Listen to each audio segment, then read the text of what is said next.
Hey YouTube, it's Mike Pan Gangster, and today let's talk a little bit about what's helping me get to the next level. Okay, so as you can see, you guys are probably, I don't know what's wrong with my screen over there, but it looked all weird. But anyway, I'm in Division 2. Now, it's been a couple of weeks. I've been testing out many formations. I'm struggling in Division 2, but I'm winning more games than I'm losing overall.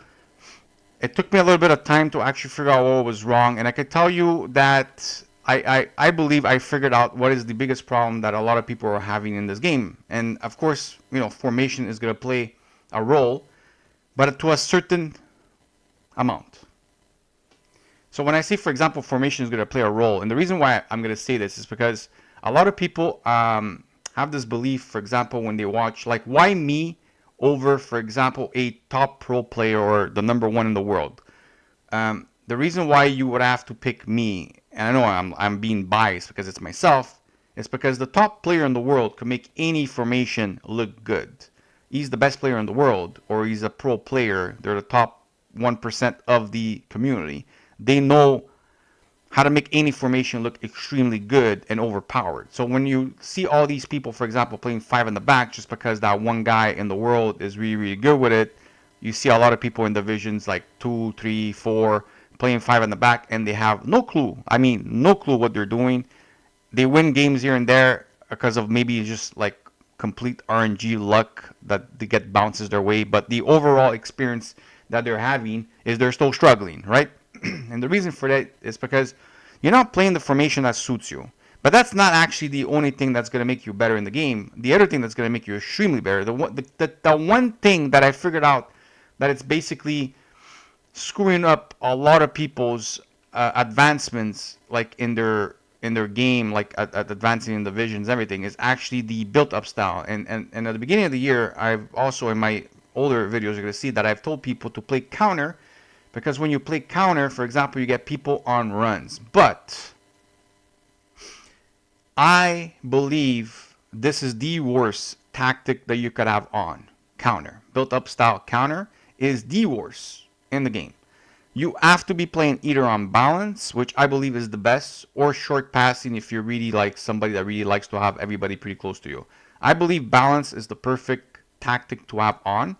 I believe counter is the worst one, because I know that a lot of people are like, well, my players are not moving. Guys, you're going to have to learn how to manually do runs with your L1 and R1, if you want to call them up closely and stuff like that. You got to do it manually. When you have the built-up style on counter, you are exposing yourself to counters yourself. The one reason why the 5 in the back was extremely strong is because a lot of people, for example, were playing on counter, so all their players, like chicken with no heads, just running in a straight line forward whenever they will get the ball. And how many times have you experienced all your players going, you had a long pass to do, and of course you get intercepted to what? To getting yourself countered to an open defense because your defenders are retarded when they make passes. Now, in the patch, they say they fixed this. Guys, even if they say they fixed it, I'm telling you, like, passing in this game will still be tough. And you're still going to have to basically learn how to do your manual runs. Counter will not improve your style of play. What will improve your style of play and becoming a better player and advancing in divisions is for you to actually start doing things on your own. Start learning how you do manual runs. It's not hard to do. It's just one button that you got to click and they go for it like it's simple. It's a simple technique to learn. It's not hard. It's probably one of the easiest things to learn in this game, okay? And figuring out the formation that works for you. So for example, me this year, I've played quite a few formations. I like the 4-4-2. The reason why I like it, because it's pretty balanced. I like the fact that I have 2 strikers. I do believe this year, for me at least, like I said, when I say to people, for example, find your formation, find the one that works for you. Don't copy don't copy my formation. And 4-4-2 is a formation you don't like to play. If, for example, you want to play like a narrow formation, or you like to play, I don't know, maybe you're better at the 4-3-3 variation of formations, you need to play those formations. You need to play a formation that suits your style. Not only that you need to play a formation that suits your style, you need to find players that match the player roles, because having players on a plus sign will make a difference. Now, of course, if they don't have the plus player role, doesn't mean they won't be able to play the position. It just doesn't mean they play as well that if they would if they had a plus or a plus plus. But for example, I ended up getting Adama Traore here, finally in the season thing. I did the club stuff and I did the manager stuff finally to get my enough experience to be able to get him. And I can tell you that this guy here, for example, as a striker, I played 7 games with him so far, 7 goals, 3 assists. Even without a plus, as a poacher, he is amazing, right? But if this card actually had a plus to it, or a double plus, oh my god, this thing would be insane.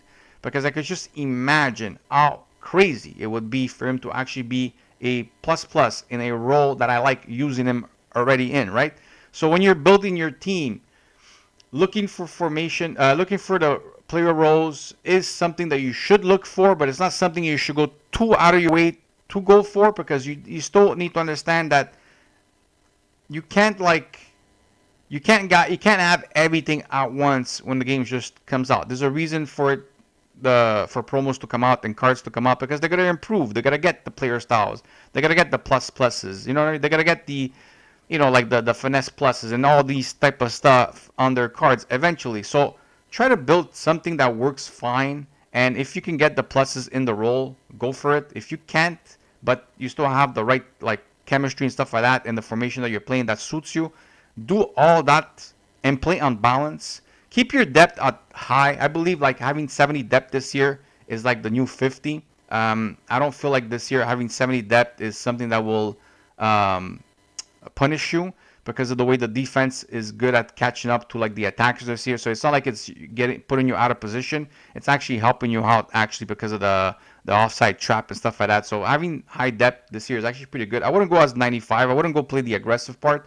I would only play the aggressive part, for example, if someone is playing aggressive towards you, then you could activate yours also, so it matches his play style, so you're aggressive versus aggressive. But keep the built up on balance, because I believe that balance doesn't get your players or your team out of position, which is a big thing, because I've noticed a lot of the times when you're playing counter, your players are just completely out of position and you're opened like left and right, and it's just not a good way to play the game. It just doesn't work properly. It just doesn't. And yeah, that's about it. I mean, other thing, for people that have done Sterling, I think he's really good. I like him a lot. I mean, I played 9 games with him. He has 10 goal contribution, 4 goals, 6 assists. I like him as a winger. I also did a Wabi because he was extremely cheap. Now, I'll be honest with you, I don't think he's a good card. But people are saying, oh, you could play center mid and stuff like that. I honestly don't think he's a good card. Do I still recommend people doing it? Why not? He's extremely cheap to do. I know people are, oh, it takes 3 informs. I imagine a lot of people right now have 3 like untradeable informs in their club, which it gets you an 86 rated card back. So I guess for that reason there, I would say people go ahead, do it. Are you going to expect much from him? No. I think the reason why he was so cheap is because he's not that great. I mean, he's not bad in a way of saying that he's not usable. He's usable. I just don't think he's a good card, okay? I believe there's better cards than Awobi, okay? Sterling, on the other hand, way better than his rated is. He's just really good. Feels extremely amazing on the ball. And again, if you guys finish your season pass, I know some people are wondering like, oh my god, how do you get Adama so quickly? Guys, go do your club objectives, your manager objectives, or your career, like pro career. These things are pretty quickly done, like a couple hours, and you'll get so much experience, so many levels. You end up getting so many packs to open up too. I know people love opening up packs. You get stuff like also like Lone Bale. You get the girl Shalene. You get so much stuff. It's worth grinding the other molds for a few hours to get the experience to get these type of cards. I'm telling you, when you get a Dama, man, you're gonna be like, wow, this guy is just crazy. Every year they always make this guy cracked. He's just fun to use. He's a fun card to use. Other than that, I don't want to make the video too long. I just want to tell people, guys, don't play counter. It is extremely bad. It is what basically is affecting your game. Like, play balance, learn how to do the manual runs. Like I said, extremely fast, easy to learn. Just click the L1 button or whatever it is on the Xbox or whatever PC. Well, I'm using my PlayStation controller on my PC, but you know what I mean. Like, I don't use, like, for example, like the mouse. I don't use the mouse because it's impossible to play with a mouse. Anyways, hopefully you guys enjoyed the video. Let me know what you guys think. Leave a comment, subscribe. Hey, We'll see you guys in the future with more videos. Bye-bye.